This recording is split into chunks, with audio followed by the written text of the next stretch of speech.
This year's climate talks took place in the German city of Bonn under the Fijian presidency. Small island states have often felt overlooked by big powers, even though they are on the front lines of a rise in sea levels that is causing more storm surges, washing salt onto cropland, and could swamp some low-lying coral islands. A 12-year-old Fijian boy addressed the session asking for countries to help protect future generations. Early in 2016, we were hit by one of the strongest cyclones ever struck Fiji, the strongest in the southern hemisphere. My home, my school, our source of food, water, money was totally destroyed. Ladies and gentlemen, speeches and tasks will not solve the problem, but walk the talk is more effective. Let's change our mindset and set a platform in combating this environmental issue for our next generation. We need to prepare ourselves. Safety precaution has to be adopted and followed to keep us safe. Speaking at the high-level segment of the conference, the United Nations Secretary General said floods, fires, extreme storms and drought are growing in intensity and frequency and called on the international community to raise ambition.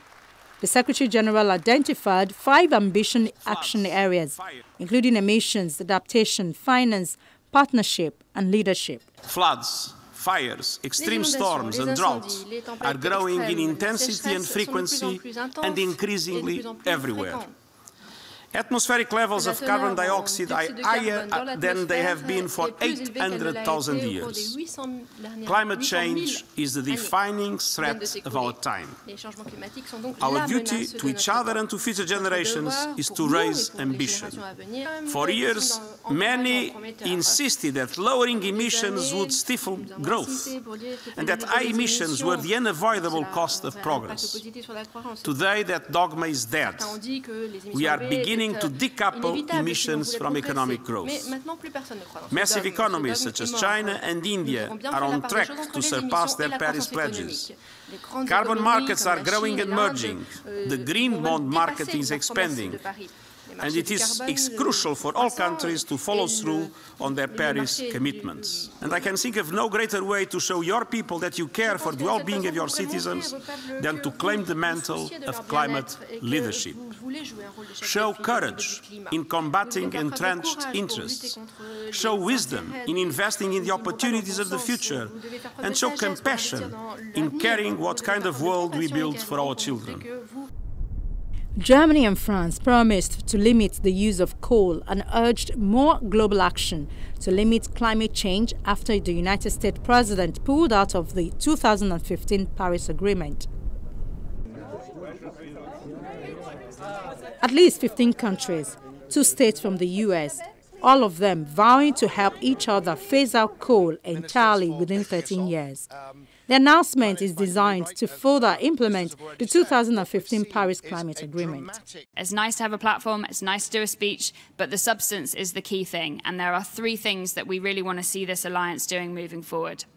So one is to grow the club of countries. We're going to see sort of maybe 15, 20 today, but we need to expand that and we need to move to including all of the OECD countries. The second thing we need to see this alliance doing is sharing practical experience and policy on how to deal with the challenges and opportunities of transition, so the social issues, the economic issues, the legislative issues. Coal is responsible for over 40% of global carbon dioxide emissions.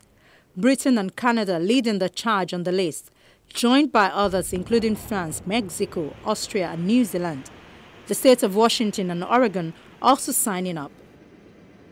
Canada is phasing out coal by 2030, which will help us meet our goal of 90% carbon-free power by 2030.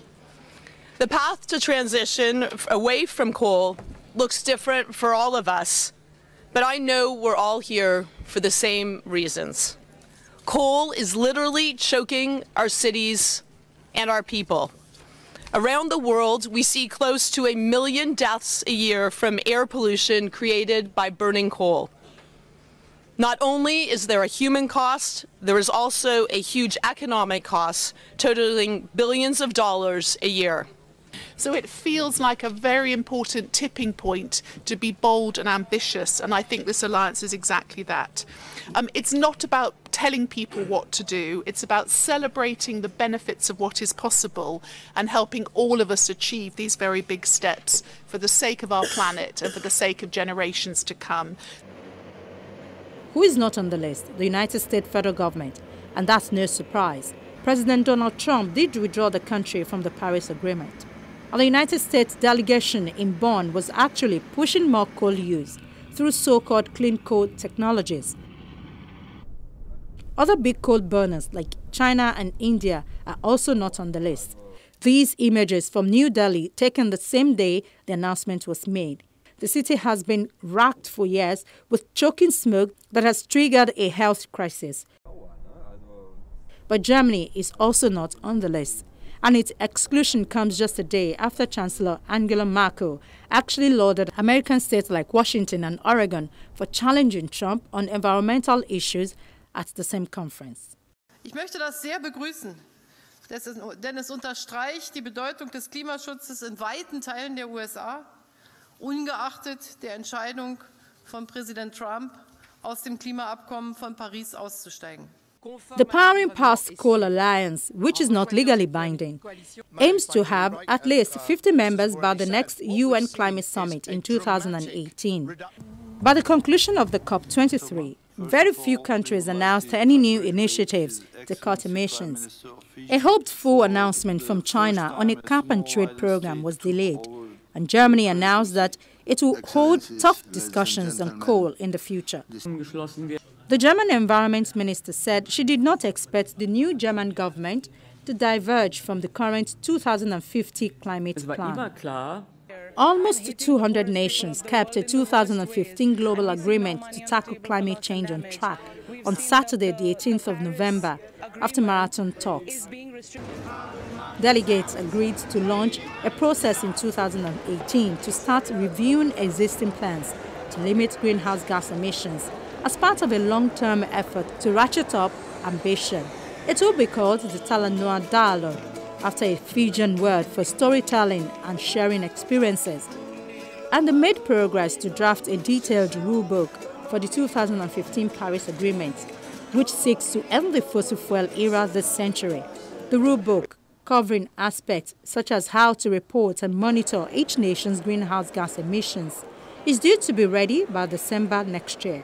Though many environmentalists said Bonn was a step in the right direction.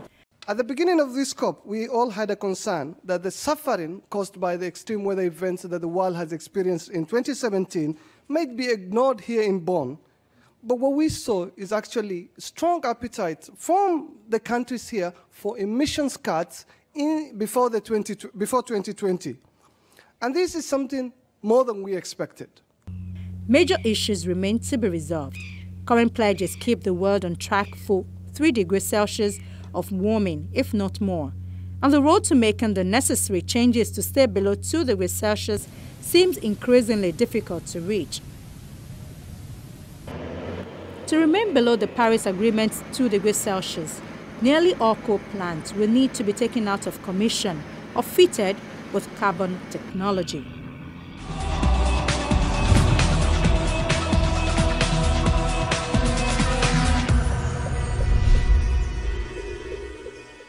Climate change is already significantly increasing the likelihood of extreme weather, from heat waves to floods. But without sharp cuts to global carbon emissions, we can expect what has been described as severe, widespread, and irreversible impacts for billions of people in the natural world. The landmark Paris Agreement at COP21 in 2015 delivered the first truly global deal to tackle climate change.